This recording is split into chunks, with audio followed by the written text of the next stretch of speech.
La psilocibina es un alcaloide de origen natural que los hongos, estos hongos psilocibios, producen utilizando el triptofano como un precursor. Y que lo utilizamos para qué? Para producir, entre otras cosas, serotonina.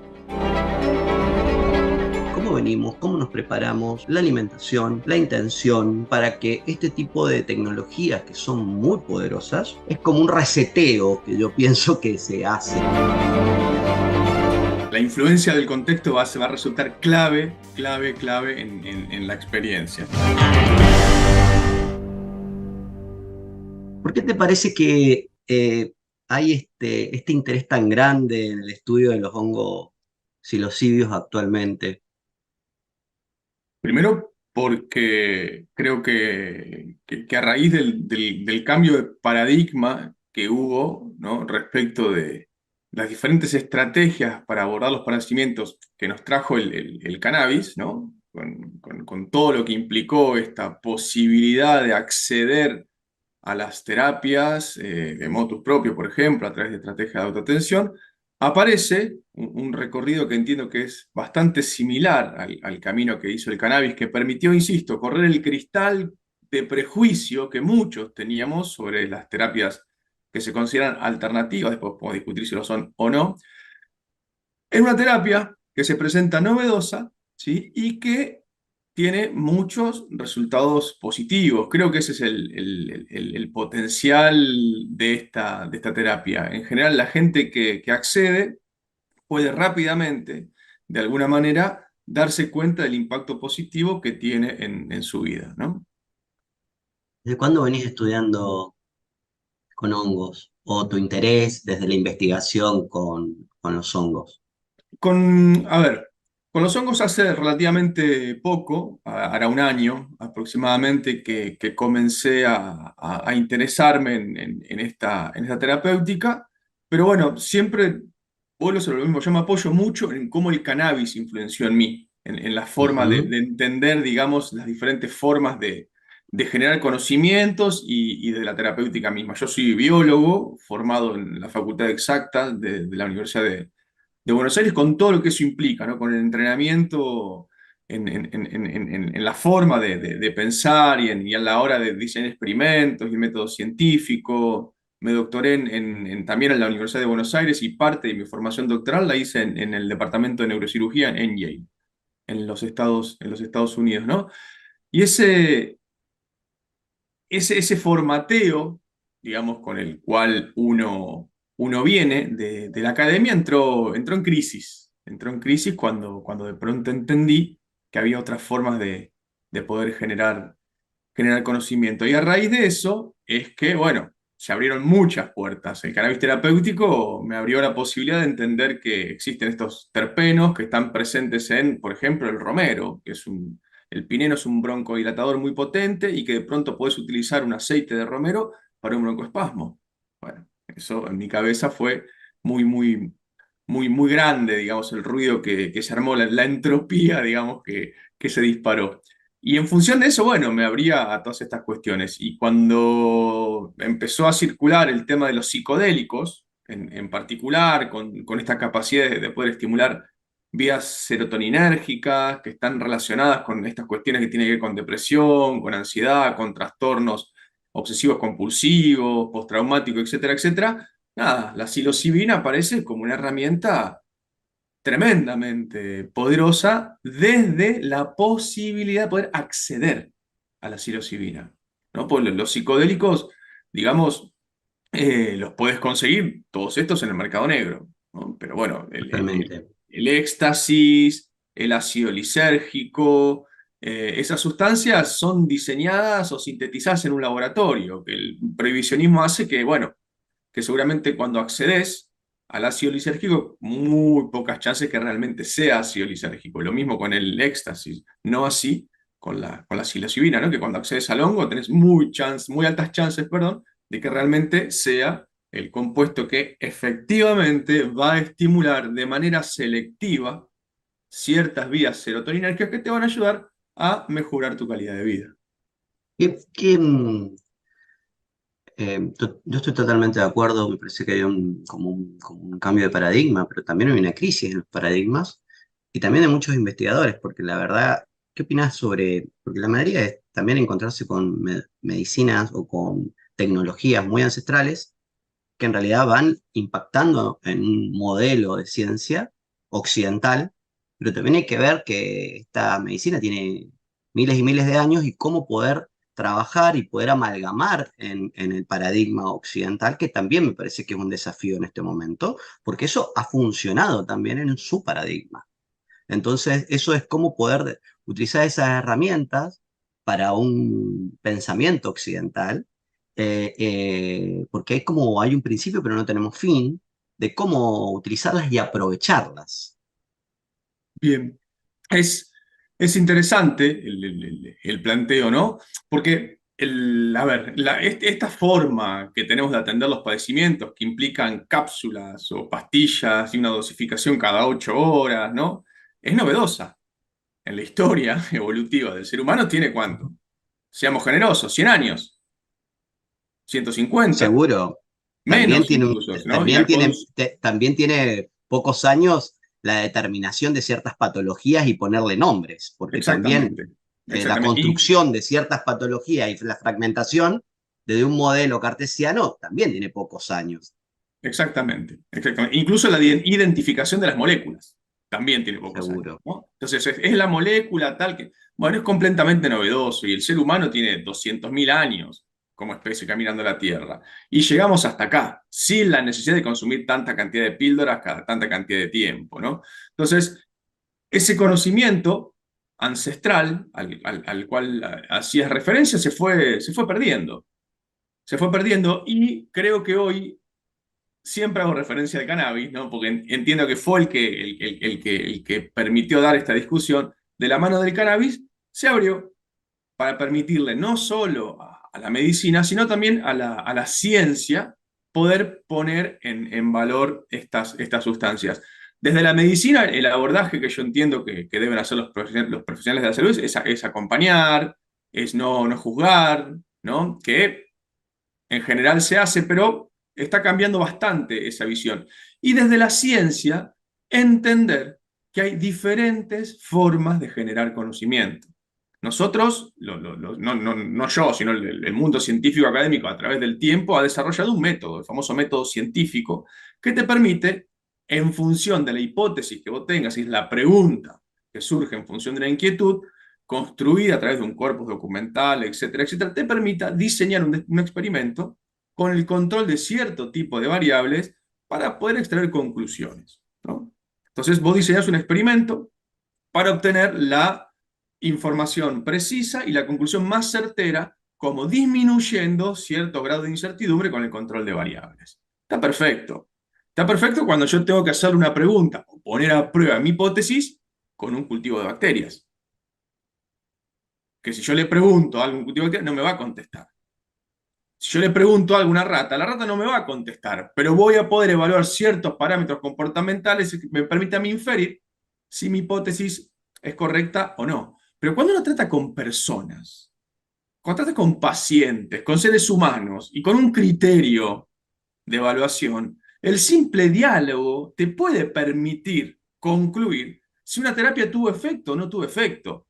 Esto lo digo porque la única forma de generar conocimiento válido para poder dar una discusión científica a la hora de validar un medicamento, etcétera, etcétera, es el estudio controlado placebo doble ciego. Yo ¿Sí? estoy, me parece que de las personas, por lo menos los investigadores, de las personas que he charlado, es la primera que ves que siento eh, alguien que coincido plenamente, porque en realidad los que hemos trabajado en territorio, que utilizamos la ciencia, pero también utilizamos herramientas cualitativas para poder y que lo cualitativo ha sido como desmerecido también, como porque no se puede medir, porque no hay herramientas que puedan sostener, para poder extrapolar. Y a veces, cuando trabajamos con nacientes o con dispositivos terapéuticos, es muy importante utilizar diferentes herramientas para poder para poder tomar mejores decisiones. Yo pienso que es para poder tomar mejores decisiones y me parece que el campo de lo cuanti, lo quali este tipo de herramienta, me parece que es un campo que poco, o sea, si bien está explorado, pero no está explorado lo suficiente. ¿Mm? Está desprestigiado, Totalmente, ¿sí? No es totalmente, la mejor calidad de evidencia científica, te dicen. Pero bueno, yo te podría contestar, ¿sabes qué? Nosotros no somos lauchas. No soy un totalmente. cultivo de bacterias, señor científico, señor médico. Usted me puede preguntar y yo puedo referir, y en función de su criterio, podemos evaluar si hubo o no hubo una mejora. Es tan interesante lo que está surgiendo con el estudio de los psicodélicos, e insisto, la psilocibina en particular, porque es de fácil acceso y tenemos una entidad biológica que la produce de manera natural, no tengo que sintetizarla en un laboratorio. Estos estudios a los que hacemos referencia, que no son los estudios controlados placebo-ciego, son los estudios observacionales, donde vos seguís en Ujú. el tiempo una cohorte, incluso puedes tener una cohorte, control, donde no le das la psilocibina, y una cohorte a la que le das la psilocibina, pero no aleatorizadas, y el que estudia no es, el científico que estudia no es un doble ciego, ni etcétera, todas estas cuestiones. Estos estudios con psilocibina están siendo publicados en Nature hoy. Ujú. Hay varios estudios publicados en Nature con cohortes de 1.000 personas que siguen en el tiempo y evalúan que tienen mejoras en depresión, en ansiedad, que tienen mejoras del estado de ánimo Tengo y una que pregunta. incluso ¿Estos estudios se hace con psilocibina pura o con el hongo psilocibe? tenés estudios hechos con psilocibina pura y estudios hechos con el hongo, ¿sí? Que Ujú. no es lo mismo. Sabemos que Por eso. no es Ujú. lo mismo. Si bien cuando en este proceso de occidentalización, Hoffman y estas otras personas llegaron a estos indios mazatecas, a María Sabina, y le Ujú. dieron la psilocibina pura, después de una alta concentración, ella pudo decir que la molécula era similar al espíritu del hongo, esto que dicen que dijo, ¿sí? Yo lo pongo en duda también, porque hoy los hongos sabemos que no solo tienen psilocibina, sino que aparecen otros alcaloides derivados de las triptaminas que son precursores de la síntesis de psilocibina, también representados con capacidad de interactuar con estos receptores serotoninérgicos a los cuales hacíamos menciones, pero también aparecen en los hongos, principalmente en la parte apical, beta-carbolinas, que también son derivados de las triptaminas, que inhiben la degradación de la psilocibina, por ejemplo. En realidad, O sea, esto es como lo que sucede con el sol, ujú. porque no sintetiza vitamina D solamente, es mucho más complejo lo que sucede. Me parece que es una complejidad, una tecnología muy compleja, si bien nos enfocamos en la psilocibina. ¿Querés comentarnos un poquito en qué consiste, qué es lo que es? Eh, Bueno, dale. La psilocibina es un alcaloide de origen natural que los hongos, estos hongos psilocibios, producen utilizando el triptofano como un precursor, como el producto que van a utilizar para la síntesis, como el reactivo, perdón. Entonces, el triptofano, vos sabés que es un aminoácido esencial que nosotros los seres humanos necesitamos incorporar por la dieta, ¿sí? Y que lo utilizamos ¿para qué? Para producir, entre otras cosas, serotonina. Los hongos utilizan el triptofano que ellos mismos producen para producir triptaminas. Las triptaminas son modificadas, ¿sí?, a dimetiltriptamina, la famosa mm, DMT, la molécula del espíritu, que es el compuesto activo de la ayahuasca. Nosotros, los seres humanos, también producimos dimetiltriptamina.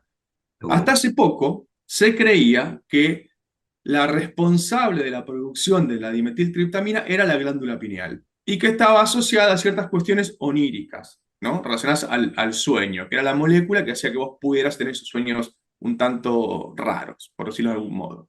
Hoy se sabe que los mamíferos tenemos la capacidad de producir dimetiltriptamina en las cortezas cerebrales en grandes concentraciones. ¿Sí? O sea, somos grandes productores de DMT, pero todo el tiempo lo estamos degradando. Todo el tiempo la monoamino oxidasa, principalmente mitocondrial de las neuronas, está completamente degradándolo. Parece ser un proceso bastante raro e ineficiente. ¿Para qué produzco algo que todo el tiempo estoy degradando, no? Pero bueno, eso sucede bastante habitualmente en nuestros sistemas sí, biológicos. también que el MT, la principal secreción generalmente es en el nacimiento y en la muerte. O sea, y eso es muy interesante porque las Sí, experiencias con ayahuasca, o sea, en realidad que hemos tenido, que hemos pasado por ese tipo de experiencias, bueno, son experiencias duras y son experiencias de nacimiento y de muerte. ujú, ujú. Por eso, bueno, las personas que pasan por estas experiencias en general les reducen mucho, mucho lo que es la ansiedad a la muerte, ¿no? Experimentar ese Sí, sí, proceso. sí, Pero sí, bueno, sí. hay, ahora para por si te cuento experimentos hechos con Ujú. ratas en los que le remueven la glándula pineal y la someten a un experimento cercano a la muerte y tienen un pico de liberación de DMT. ¿Sí? Le simulan una muerte y liberan DMT. Por eso se sabe que es independiente de la glándula pineal y se ha identificado que son las cortezas. Pero bueno, volviendo a la vía de síntesis, digamos, pasamos del triptofano a la triptamina, de la triptamina a la dimetiltriptamina. Eso nosotros lo hacemos también los seres humanos. Pero la dimetiltriptamina en el hongo luego es transformada en psilocina. Y la psilocina luego es fosforilada para tener la psilocibina. Esa es una vía de síntesis resumida, ¿sí? Pero en el hongo, como te comenté, encontramos la psilocibina, encontramos un poco de psilocina, todos estos otros alcaloides, derivados también de las triptaminas, y estas betacarbolinas, que yo te comenté, que lo que hacen es inhibir ¿a quién? A la monoaminooxidasa. Que la monoaminooxidasa, como te comenté, degrada la dimetiltriptamina. Y también va a Totalmente. degradar la psilocina que nosotros consumimos a través del hongo. Cuando nosotros consumimos el hongo, entonces, estamos consumiendo grandes cantidades de psilocibina, que la psilocibina en nuestro cuerpo es metabolizada a psilocina, va para atrás, vuelve para atrás por la fosfatasa alcalina. La psilocina es la que puede atravesar la barrera hematoencefálica, es decir, la consumimos por el tubo digestivo, es absorbida por el sistema entérico hacia el hígado pasa al corazón, el corazón la lleva al cerebro, ¿sí? Va por los pulmones, oxígeno y llega al cerebro. Y es la psilocina la que puede atravesar la barrera hematoencefálica. Pero las betacarboninas que están presentes en el hongo van a impedir que la psilocina se degrade también.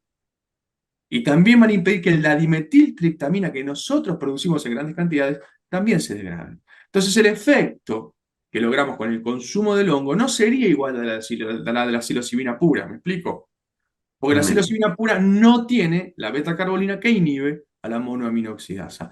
Por eso, en general, cuando uno hace comparaciones en los efectos del consumo de sustancias, tenés éxtasis, ácido lisérgico, hongos, ayahuasca, hay ciertos componentes que el consumo de macrodosis de hongos comparte con el de la ayahuasca, ¿sí? Son bastante similares en ciertos aspectos.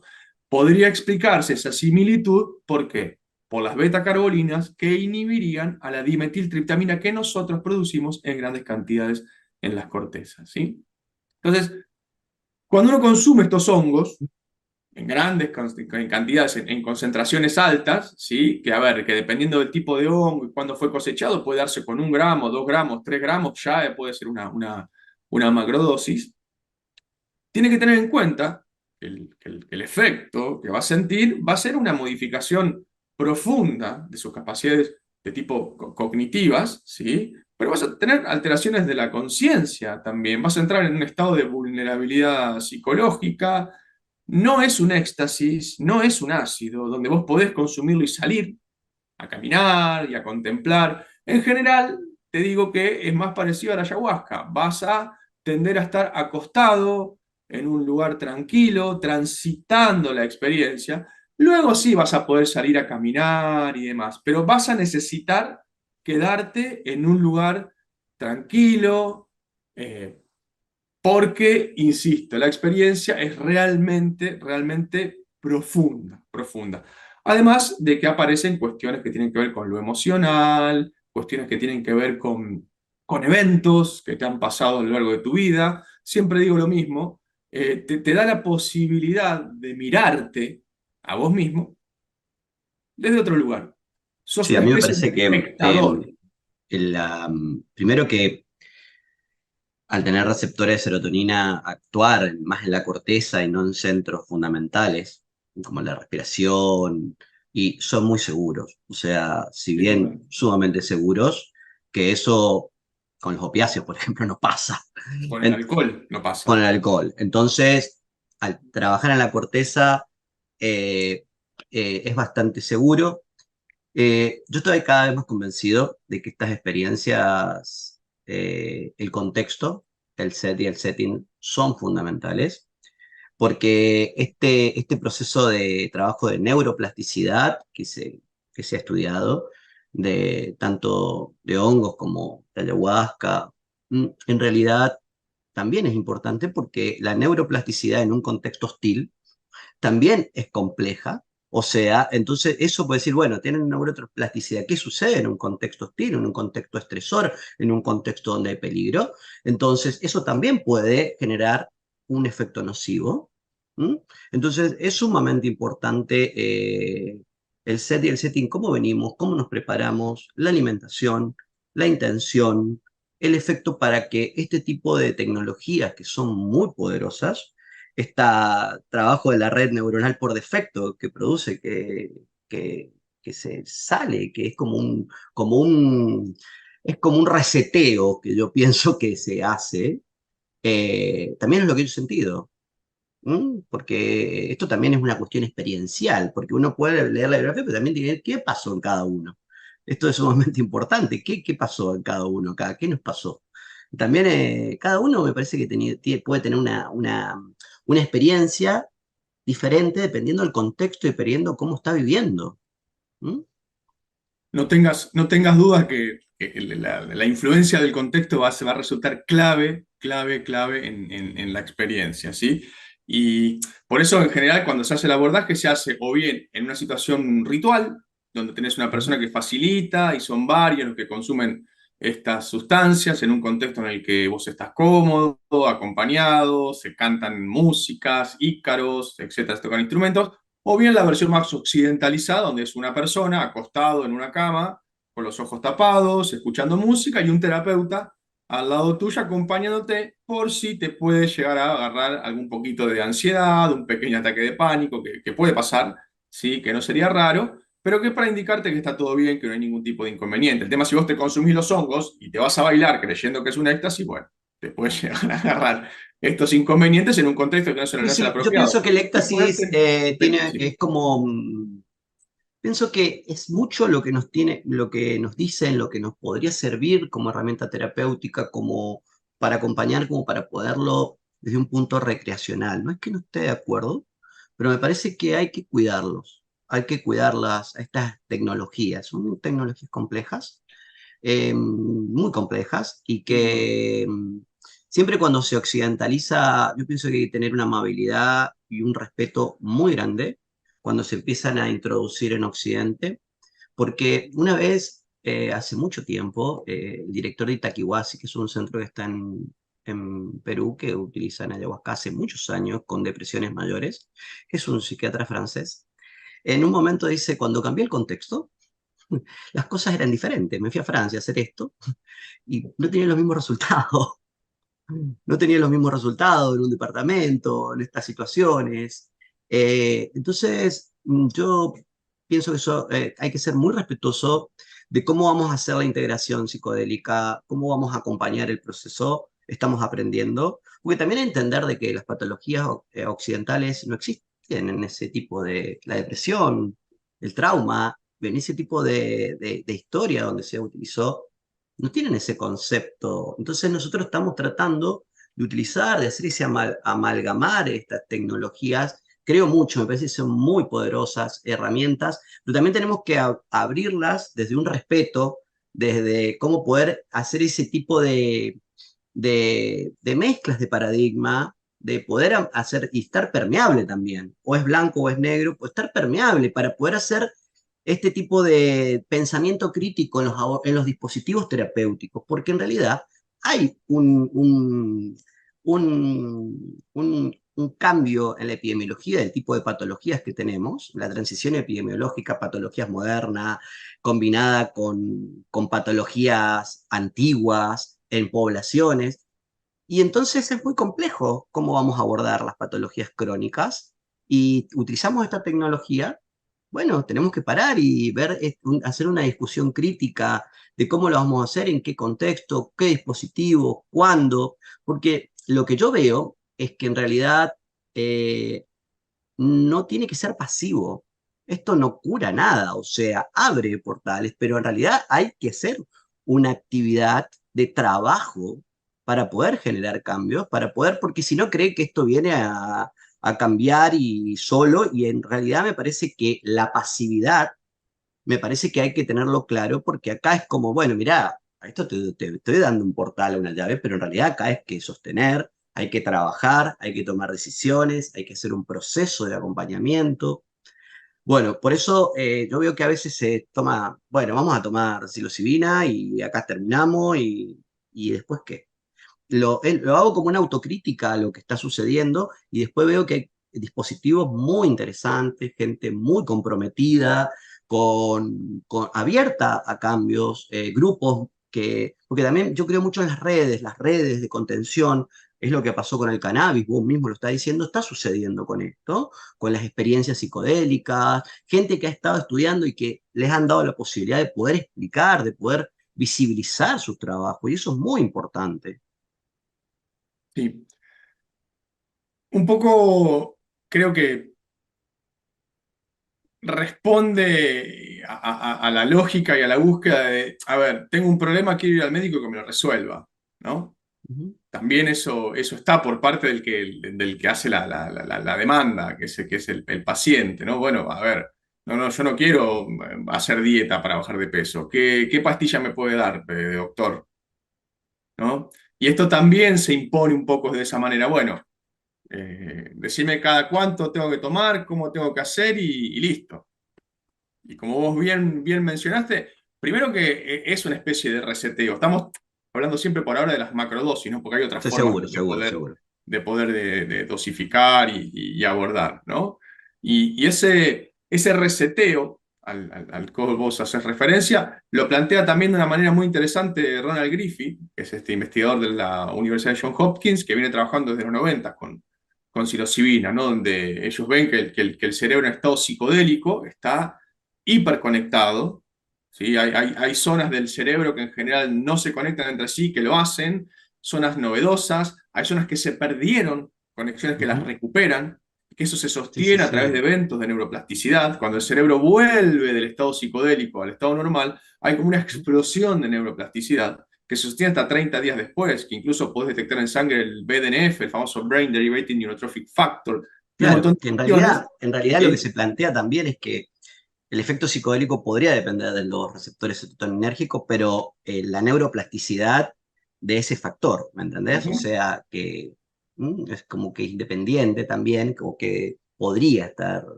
siendo el factor neurotrófico cerebral. ¿Mm? sí, sí, sí. Sí, que bueno, que aparentemente es el 2A, el Ujú, 5-HT2A, que es un tipo de receptor de serotonina que es el que ujú, dispararía la liberación de este compuesto. Bueno, Griffith lo que plantea justamente hace una analogía muy interesante que es un reseteo. Se te reinició la computadora. Ese estado psicodélico de conectividad, cuando vuelve al estado normal, sostiene circuitos que por alguna razón se habían perdido. ¿Sí? Y que eso se sostiene en el tiempo gracias a esta recuperación de las neuronas, de la atrofia neuronal, como consecuencia de estos eventos de neuroplasticidad. ¿Sí? Durante el proceso de la macrodosis, recién comentábamos que muchas veces aparecen cuestiones estas emocionales, ¿sí? Que te traen, no traumas, pero tal vez cosas que sabes que te hacen mal. Podés identificar en ese contexto qué es lo que te hace mal y de alguna manera obtener las herramientas y la fuerza para modificar ciertos hábitos que permiten modificar esa conducta que te hace mal. No sé si soy claro con lo, sí, con sí, lo que sí, quiero sí, decir, también el pero concepto de... el desafío es lo que sigue después y cómo poder consolidar la experiencia psicodélica en la modificación de hábitos, que Sí, yo pienso sabemos, que, Luis, me parece que en este momento tiene mucho de ciencia, pero también tiene mucho de arte, sin porque en duda, realidad estos dispositivos terapéuticos de integración psicodélica, para occidentalizarlo, tiene que ver con ciertas herramientas, desde el arte, de la psicoterapia, desde diferentes herramientas del cuerpo, del FEL, de cuestiones, desde la somatosensitivo, porque en realidad se da reducción de la evitación experimental, hablan. ¿Mm? Porque entonces eso me parece que es un terreno que todavía lo estamos aprendiendo, hay mucha gente que lo está trabajando, porque cuando se utilizan estas herramientas, el acompañamiento, tanto previo como después, me parece que es sumamente, y también el lugar seguro, el contexto seguro donde se realizan, porque tiene que ver esta neuroplasticidad, esto que sucede en el cerebro, tiene que estar en un lugar seguro, porque si no se abren lugares que en realidad pueden ser muy complicados si Ujú. se hacen mal. Entonces, eso es importante aclararlo. ¿Mm? Sin duda.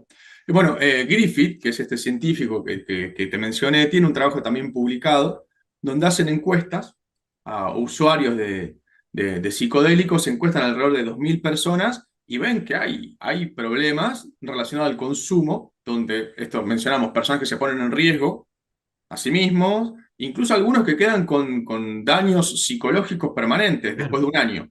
Es esta neuroplasticidad a la que vos haces referencia, que en un mal contexto puede dejar una huella.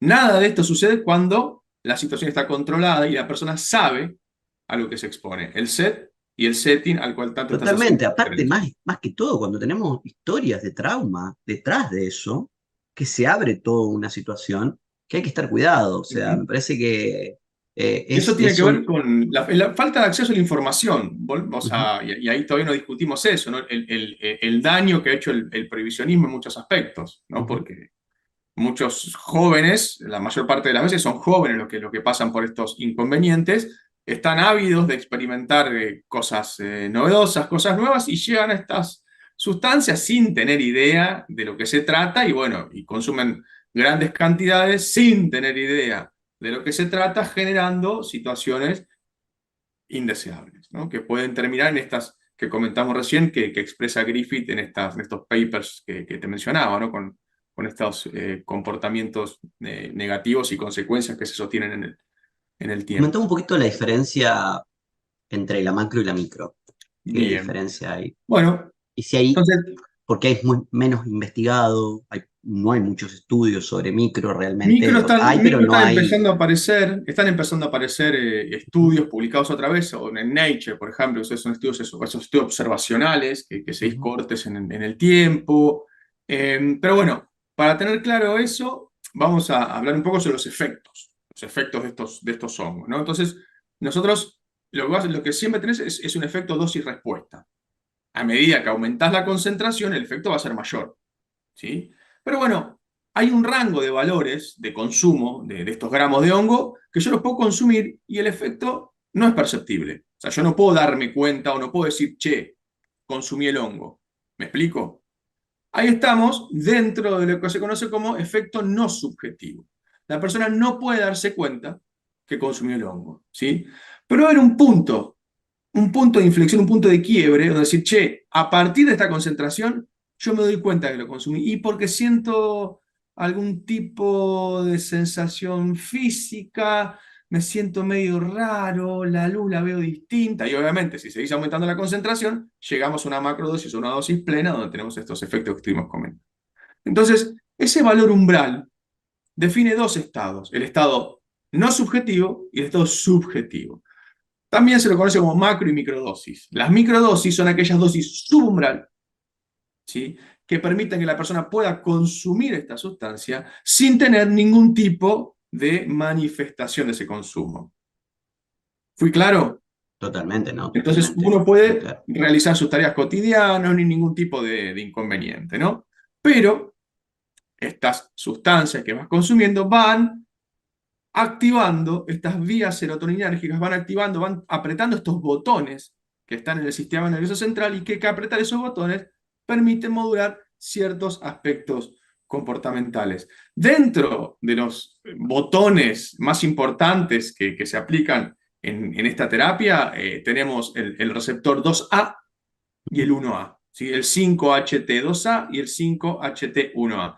5-HT es 5-hidroxitriptamina, recuerden que viene el triptofano, la triptamina, ¿no? Y lo interesante de estos receptores es que se encuentran en lugares específicos, ¿sí? El 2A se encuentra muy representado en las cortezas cerebrales, Ujú. principalmente en la corteza prefrontal. Y el 1A se encuentra muy representado en el sistema límbico y en los circuitos de estrés.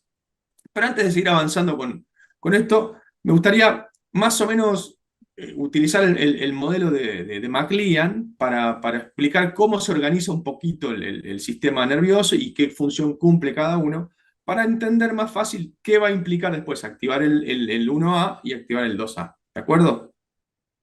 Sí, sí, sí, totalmente. Bien, a ver, quiero que pensemos en el concepto este, ¿viste? De las muñecas rusas, las mamushkas, Sí, sí, las ¿no? mamuscas. Que vos abrís una muñequita y dentro te encontrás otra, ¿no? Y quiero que armemos como una especie de mamushka con tres elementos: una pelota de ping pong, una pelota de tenis y una pelota de fútbol, ¿sí? Una especie de mamushka de esos tres elementos.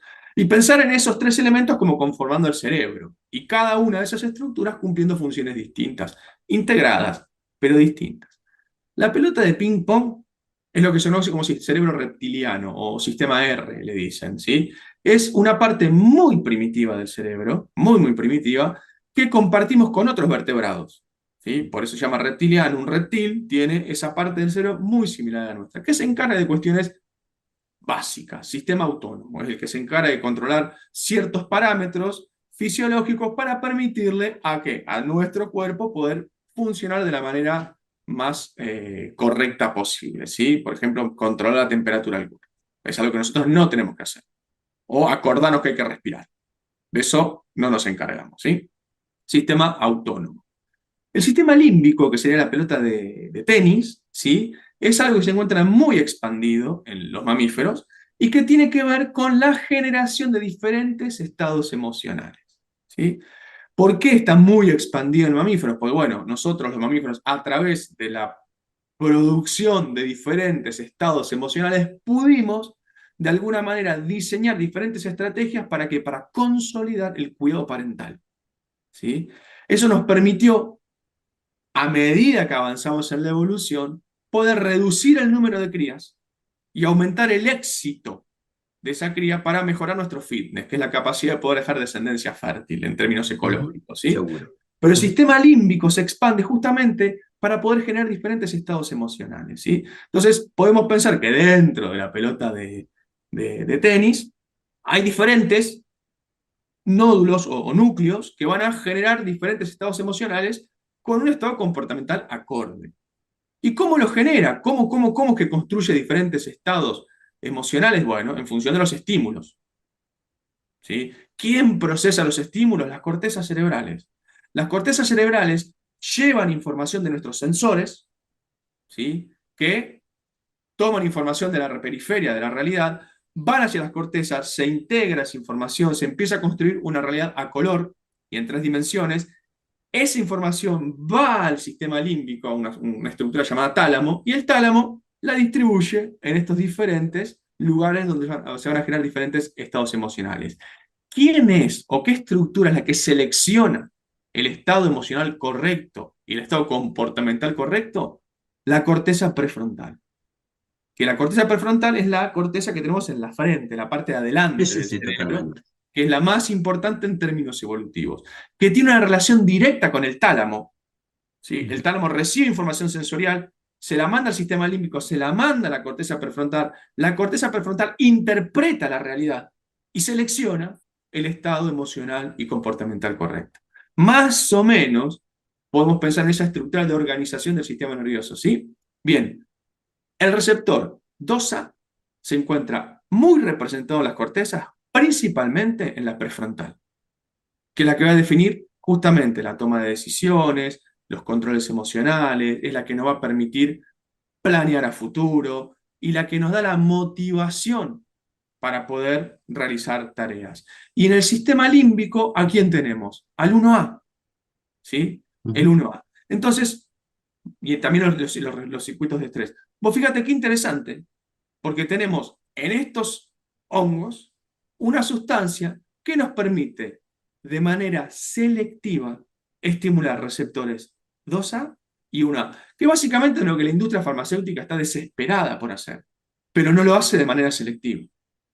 Lo que te ofrece son fármacos que te aumentan los niveles de serotonina en todo el cuerpo, produciendo descalabros de todo tipo, desde alteraciones metabólicas, alteraciones del sueño, disfunción sexual, pérdida del cabello, tolerancia, de modo que cada vez necesitas más fármaco y dependencia química, te vuelves adicto. a la sustancia. Los hongos tienen la capacidad de activar selectivamente estos dos receptores, ¿sí? Disminuyendo ansiedad, disminuyendo depresión, mejorando los estados emocionales. Esto también lo has observado, por lo menos en la investigación de lo que estás nombrando para micro también, Sí, claro. Sí, totalmente. sí, sí, sí, sí, sí, sí, sí. Tanto, lo interesante es que tanto micro para macro, las aplicaciones son las mismas. Ahora Ujú, discutimos cuál es la diferencia. Hay un debate muy lindo entre Olson y Griffith que se plantea y tienen una serie de trabajos publicados al respecto. Hay un video muy lindo de Griffith que está en internet, que bueno, está en inglés, después yo te lo puedo pasar y vos lo puedes compartir, pero los subtítulos hoy viste que la inteligencia artificial hace que los puedas seguir bastante bien, donde sí, él sí, sí. plantea este debate y medio se ríe porque saben que la respuesta es que tanto la macro como la micro funcionan. Sí, sí. Pero ahora lo discutimos. Lo interesante es que vos podés mejorar básicamente, disminuir depresión, disminuir ansiedad, mejorar el buen vivir de las personas que lo que uno quiere de manera selectiva y sin todos los efectos secundarios que tienen los fármacos, ¿sí? Que pueden llegar a ser útiles para rescatar a una persona en agudo, pero cuando se cronifica el consumo de estos fármacos, sabemos que empiezan todos estos efectos no deseados a los cuales hicimos referencia, ¿sí? Estos papers que yo te comenté recién plantean si el efecto subjetivo, o sea, la macrodosis es necesaria para que estas modificaciones se sostengan en el tiempo. ¿Sí? Y hay todo un paper publicado en ese sentido. Y después está Olson, que es amigo de Griffith, que plantea que no es necesario el efecto subjetivo, es decir, la macrodosis, que con las microdosis puedes obtener todos estos beneficios en el tiempo. Hoy la ¿Cuánto evidencia... tiene que ver también, por ejemplo, en micro, en estos protocolos o en estos dispositivos, en tu experiencia, o por lo menos lo que has estudiado o investigado, el efecto placebo y qué puede influir? Porque yo considero que es algo muy positivo también dentro de la sanación. Mira, yo tengo un gran amigo que es Carlos Magdalena, que él es neurólogo infantil, que fue uno de los primeros médicos que empezó a recetar aceite de cannabis en el Hospital Ujú. Gutiérrez, el hospital de niños, a niños con epilepsia y autismo, ¿no? Entonces, el rol que jugó Carlos en lo que fue, digamos, la lucha por instalar el cannabis como herramienta terapéutica fue muy, muy, muy importante. El primero fue Sari Julis, en el Sor Ludovica de La Plata, que falleció de muerte súbita a los 40 años, y en paralelo Carlos fue el que levantó la posta de su militancia. Y muchos discutían el efecto del placebo del cannabis, y yo fui el primer médico que escuché decir, ¿y qué? El efecto placebo también es terapéutico, Yo totalmente, también es totalmente, terapéutico. Pero cuando discutimos totalmente. ahí de terapéutico, no, el efecto placebo no se sostiene en el tiempo. ¿Sí? El efecto placebo no lo tenés 4 meses.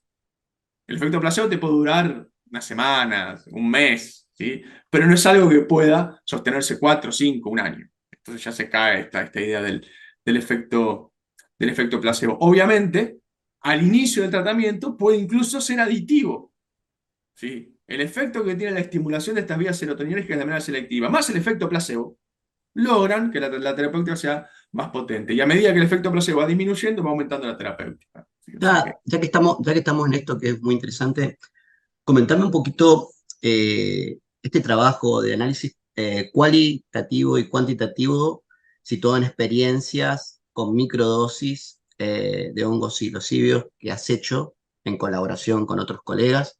ujú. Porque en relación, yo leía el trabajo y lo que me está pasando a mí, digo, bueno, la mayoría de las personas ha tomado la decisión de tomar las microdosis. Entonces también un efecto placebo también debe influir, pensaba, porque una decisión está motivada, lee, se informa. Y yo, como terapeuta, que muchas veces empiezo a trabajar con estos dispositivos, eh, que los pacientes no, muchas personas no conocen nada, no conocen nada, no saben, y solamente hay una cuestión de confianza con el terapeuta. O sea, en la cual se acerca y dice, bueno, yo habilito esto porque te tengo confianza. Entonces, a mí hemos tenido muchos resultados muy positivos, pero la mayoría del acceso que tiene es por motus propio. Lo que veo es por todavía el profesional o los dispositivos, hay muy poca habilitación del espacio. No sé si es lo que ves. Sí, es algo que está cambiando. Ujú. Es algo que está cambiando y está sucediendo rápidamente. Vuelvo a hacer referencia al cannabis. Es inevitable que pensemos que el recorrido que hizo el cannabis lo está haciendo hoy la psilocibina y tiene que ver otra vez con acceso a la información. Los terapeutas, los médicos no saben que es una herramienta eh, poderosa, que funciona y que está al alcance de la mano.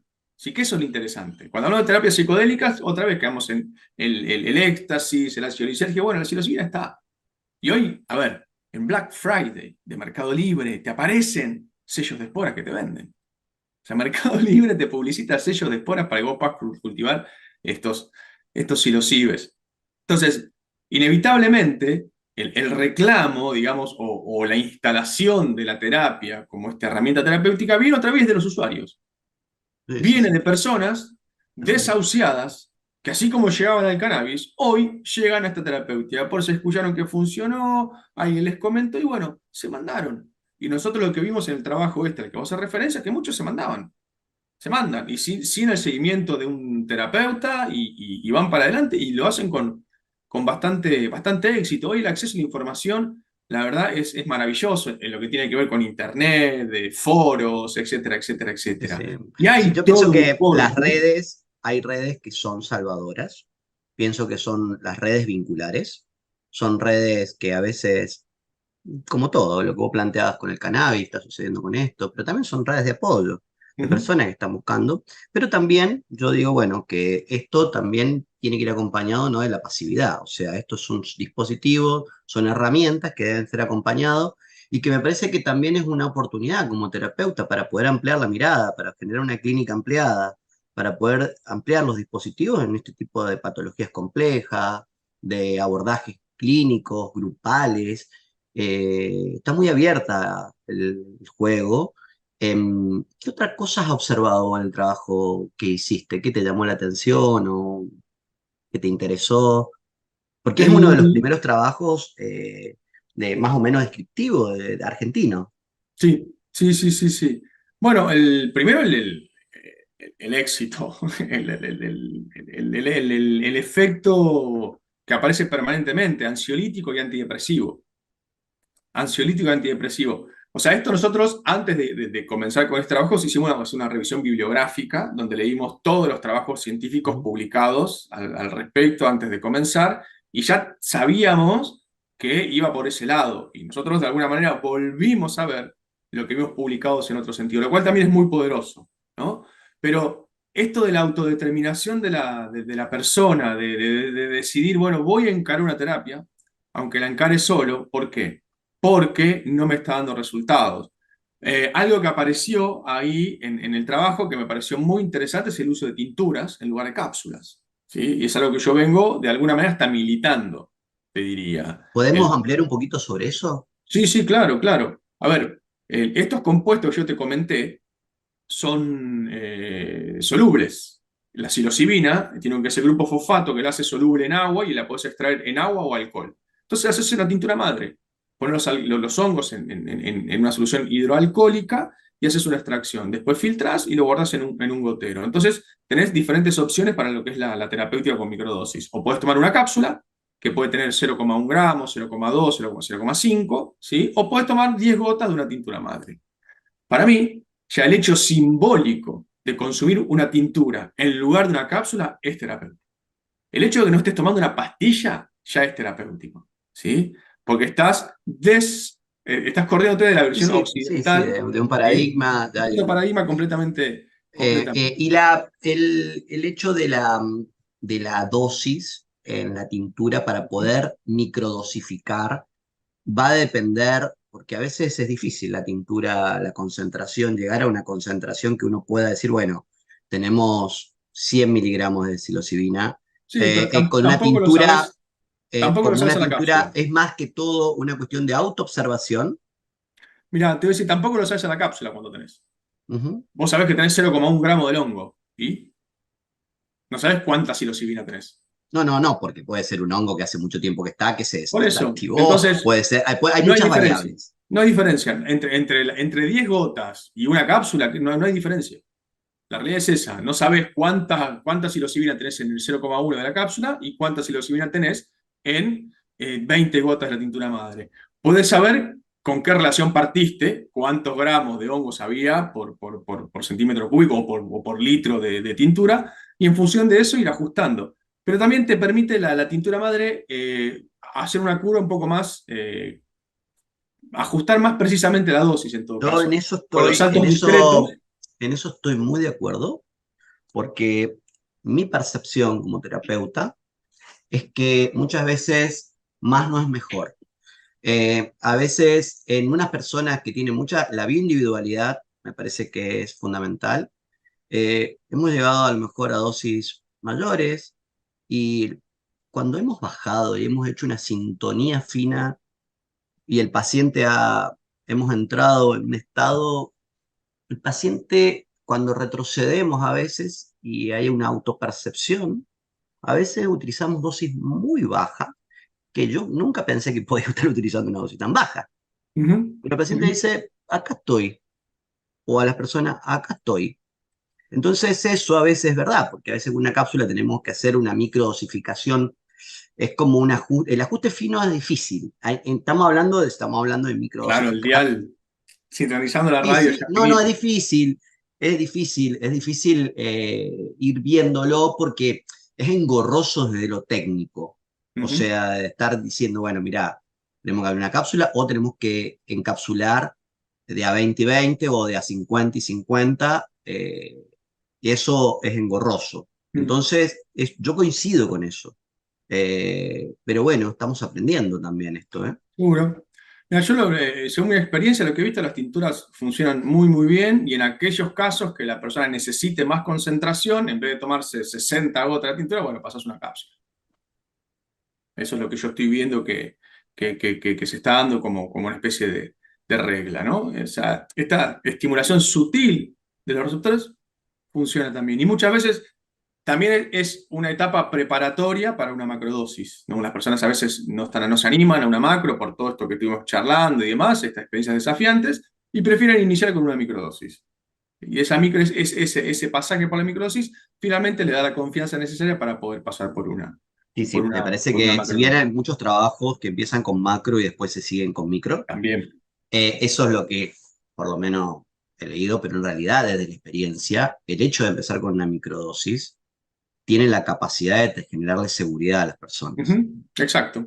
Exacto. Que eso, empezar directamente con una macro, en una estructura que en realidad no lo permite, no es una etapa tan fácil de No, llegar. no, no, no. Y tenemos la suerte de poder esta microdosificar y, y demás. Pero bueno, el tema de la cápsula versus tintura es eso, ¿no? Y eso apareció, por ejemplo, en este trabajo que te comento, ¿no? Había gente que utilizaba cápsulas, había gente que directamente utilizaba el hongo molido y había gente que utilizaba las tinturas, y todos con resultados positivos.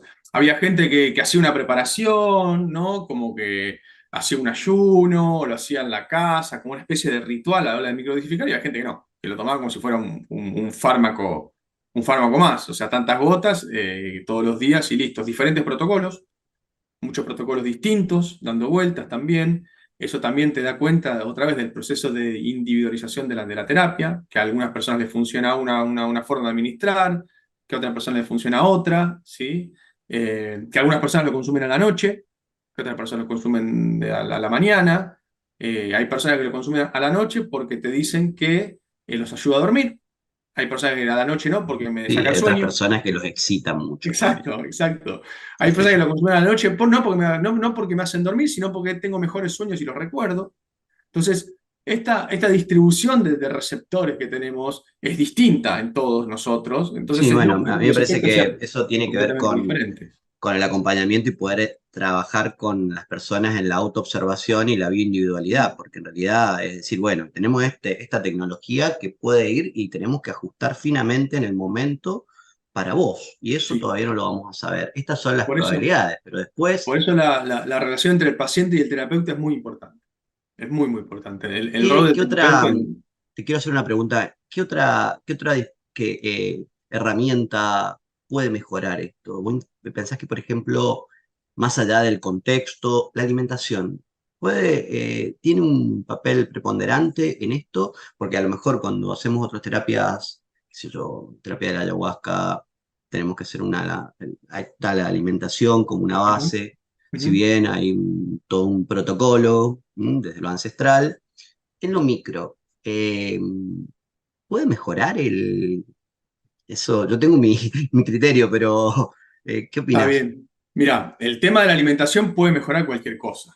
¿Sí? Ujú. La realidad es esa. Totalmente. Cuando hablamos de macrodosis, viste que para la ayahuasca te piden hacer una dieta, prepararte y demás. Eso ya es terapéutico. Que vos Obvio. tengas la voluntad de modificar tus hábitos para exponerte a un contexto ya implica que estás dispuesto a cambiar ciertas cosas.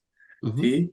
Esos componentes, digamos, de malestar digestivo, e incluso poder vomitar que puede llegar a pasar con la ayahuasca, en general no sucede con los hongos, son mucho más amables en ese sentido. A ver, si te comiste un asado y te tomaste un litro de vino y te tomaste 5 gramos de hongo, muy probablemente la pases mal y por ahí vomites, pero en general no pasa eso. Que vos tengas que hacer una dieta especial para consumir las microdosis no es necesario, pero si vos haces una dieta especial, va a modificar tu calidad de vida. Sí, yo pienso que si nosotros tenemos proceso de una alimentación antiinflamatoria, y obviamente depende mucho de la individualidad, las Ujú. cosas suceden diferentes. Muchísimo. Y lo que sí, yo siempre lo que digo es, estas terapias te dan la voluntad o la fuerza para que vos puedas cambiar ciertos hábitos. Es así. Muchas veces el que te ayuda en ese proceso es el terapeuta, ¿sí? Porque Ujú. uno no sabe muchas veces qué es lo que te hace mal. Vos no tenés idea que los fideos que comes te inflaman, o que el pan Obvio. que comes te inflama, o que las galletitas que comes te inflaman, ¿sí? O que combinar este alimento con otro alimento no es bueno. No tenés idea de eso. Entonces, modificar ciertos hábitos a veces es complejo. Y yo pienso que también cuando encontramos la alimentación, el contexto, los ritmos circadianos, estas herramientas terapéuticas, se genera una sinergia. Ujú. Se genera una sinergia de muchas cosas. Eh, y bueno, estos son los dispositivos, las herramientas terapéuticas eh, que, que estamos, o sea, estas herramientas terapéuticas, yo pienso que tienen principio, pero no tienen fin. Estamos aprendiendo. Eh, son desafíos también en cómo abrimos la jugada como terapeutas, cómo nos amigamos con estas tecnologías ancestrales y también cómo podemos trabajar este tema de la alimentación, del contexto, de la salud colectiva, de los entornos. Eso resulta clave. Y vuelvo sobre esta idea de que te da la voluntad para que vos puedas modificar ciertas conductas que tienen que ver ahora estrictamente con el alimenticio, si querés, que van a impactar positivamente en tu calidad de vida. Y lo ves, y lo ves. Si vos eliminás el gluten de tu dieta, vas a ver que rápidamente mejorás desde cuando vas al baño y la calidad de tu Totalmente. caca, hasta la energía con la que llegas a la noche. ¿Sí? Si vos incorporás fibras y empezás a incorporar fermentos, ¿sí? Vas a tener diferente población balanceada en el tubo digestivo, que va a poder procesar mejor nutrientes, que lo va a poner mejor a disposición, energía, vas a tener energía a disposición, ¿sí? Vas a estar Totalmente. Si con vos estás en el mucha sol, si mayor... te amigás con la naturaleza, si te da el sol en la cara, si pones los pies en la tierra, si no estás inflamado con la luz azul, o sea, podemos Ujú. empezar a nombrar un montón Todo, todo. de, Y bueno, de- y lo que entiendo que pasa con eso es que te da esa voluntad de estar mejor. Entre otros de los efectos que producen los psicodélicos es te saca del pensamiento rígido, te corre, te corre de ese lugar, el que yo no puedo, o peor, yo soy esto, sí, sí, ¿sí? sí. El yo no puedo es tremendo, pero el yo soy esto es igual de tremendo. Identificarte con, nada, mi vida es esto, o peor, yo soy una Sí, sí, patología. para mí es como un determinante de la salud, es qué historia te estás contando. Exactamente. Bueno, te permite contar otra historia. O reversionarte a vos mismo, es Sí, sí, sí, maravilloso. es como una reversión, una Ujú. reversión. ¿Y eh, qué desafío ves como en este tipo de tecnologías, de revolución psicodélica que hay? ¿Qué desafíos ves como investigador y como un militante también? Primero, el desafío que vos lo mencionaste bien es el respeto que uno tiene que tener por esta terapéutica. ¿Sí? Entender que es una herramienta más, que no es una panacea, ¿no? Que no viene a resolverlo todo o a curarlo todo, lo que tiene que ver con salud mental, pero que te va a dar una mano, que te va a dar una mano. Y que dependiendo de la interacción, integración y relación que tengas vos con tu terapeuta, ¿sí? Vas a poder resolver más o menos ciertas cuestiones. Dentro de los desafíos que yo veo es el acceso. El acceso sigue siendo un problema porque estamos en lo ilegal. O sea, la realidad Totalmente. Y es esa. como terapeuta también es Todo. un tema complejo, Es un tema porque complejo. Pero fíjate qué interesante. Porque, bueno, esto es, a diferencia del cannabis, que el cannabis está regulada toda la planta, del hongo está regulada la psilocibina, no el hongo. Es como la amapola y la morfina. Yo puedo tener amapola en mi casa. ¿Me explico? O sea, nadie me puede prohibir que yo tenga una planta de amapola. Entonces nadie me puede prohibir que yo tenga un hongo. Es más, estos hongos ocurren de manera espontánea en la naturaleza. Y no es el cucumelo que crece en el norte del género Psilocybe. Hay un montón de géneros que producen. Y dentro de esos géneros hay un montón de especies. Hay como 120, 150 especies distintas que producen estos hongos. Y en la Argentina hay en Buenos Aires. Si los sabés reconocer, los encontrás. Y hay que tener cuidado, porque los hongos sabemos que pueden ser tóxicos a nivel hepático y realmente pueden producir la muerte incluso. Pues hay que saber si lo vas a recolectar. ¿Sí? Entonces es imposible regular o controlar algo que ocurre espontáneamente en la naturaleza. Y el desafío pasa por ahí. El desafío también pasa por ahí. ¿Cómo desde el Estado se puede garantizar que aquellas personas que quieran acceder a la terapia lo puedan hacer? ¿Sí? sí, o también cómo tengamos garantizarlo desde la accesibilidad, porque Australia lo habilita, pero desde un lugar que es prácticamente inaccesible. Ujú. Sí. Entonces me parece que es también cómodo desde, desde una Yo me lo salud imagino, pública, desde una Argentina, salud colectiva puede ser habilitado desde otro lugar. Argentina tiene en la formación de sus farmacéuticos esta idea de los medicamentos magistrales, ¿sí? Y tenemos una muy buena formación. Bueno, o sea, yo me imagino, si me preguntás cómo me imagino el futuro, y bueno, tenés Mi una receta. mi práctica terapéutica actualmente, el 90 y casi 100% está hecho a base de formulaciones que hago yo maestrales. O sea, que me he tenido que amigar con otro paradigma, porque en realidad a nosotros nos enseñaron a prescribir desde la industria farmacéutica, que para muchas cosas los puedo usar, pero en realidad he tenido que volver a la base, a la química y a la formulación de poder decir, bueno, y a también amigarme con farmacéuticos que tengan este paradigma, porque la Exacto. farmacia también es un tema de que en realidad se fue alejando del preparado, de lo magistral, para ir a la industria. Y esta Ujú. cuestión de, bueno, el terapeuta esa dinámica del terapeuta con el farmacéutico, de poder decir, bueno, vamos a hacerla de esta forma, de bioindividualizar el preparado, que me parece que es un arte también.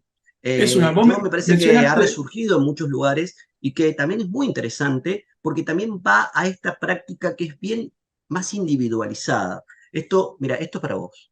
Y eso yo le doy mucho valor porque en realidad hay como un trabajo entre el terapeuta y el farmacéutico magistral en esto de ir haciendo ese ajuste fino, mirá, esta persona le vamos a poner esto, le vamos a poner lo otro, que se perdió, porque en realidad es una cuestión de masificar, y esto no quiero que se confunda con que no sea necesaria la industria farmacéutica, sino que la individualización, la farmacia magistral, esto como que no lo perdimos en la facultad y en muy poco tiempo. muchísimo. Pasó Sí, sí. ahora. Por eso, es muy interesante esta, por la discusión que estamos dando.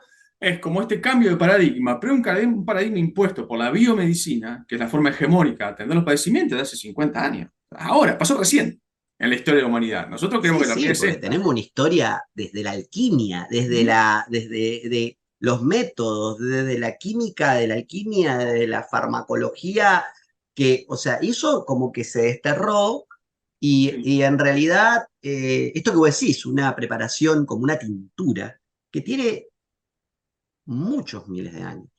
El inicio no, no te digo del inicio, pero fue uno de las herramientas. Entonces yo me imagino un poco así, el farmacéutico con sus hongos y bueno, te hace una tintura en un gotero, una tintura diluida en un gotero de 10 mililitros, ¿sí? De forma tal que una persona lo pueda ir a adquirir cada un mes o cada 2 meses sin ningún tipo de inconveniente. ¿Qué ventaja tiene la tintura? Son diluidas. Vos te tomás ese gotero fondo blanco y te pones en pedo. No vas a tener efecto psicoactivo. Y ahí resolvés estas cuestiones. O de pronto tenés cápsulas, ¿sí? Y bueno, tenés cápsulas de 0,5 que son bastante concentradas ahí, y alguien vino, tu hijo, y se tomó 10 cápsulas y tiene un efecto subjetivo tremendo, no estaba preparado para eso, puede generar un problemón. Lo mismo pasa con los barbitúricos, se puede morir, ¿sí? Las discusiones y va en ese sentido, va en ese sentido también. Entonces, ¿cómo me lo imagino yo? ¿Cómo se resuelve? Bueno, tinturas diluidas, te lo tomaste fondo blanco y vas a tener un efecto de la contaminación o intoxicación por alcohol, pero nunca por los psicodélicos, porque la concentración es realmente muy, muy baja, ¿no? Entonces, me gustaría que fuera por ahí. Vamos a ver qué pasa y hacia dónde vamos, ¿no? Con todas estas cuestiones. La realidad es que, así como lo decíamos con el cannabis terapéutico, nosotros nos planteamos y nos paramos desde el lugar del derecho a la salud. ¿Sí? Nos estamos hablando del derecho a la salud, que es un derecho humano. Y desde ahí damos el debate y desde ahí militamos. Muchísimas gracias, ¿eh? La verdad que estuvo una charla excelente. Te agradezco muchísimo este encuentro. Muchas gracias a vos y bueno, un placer.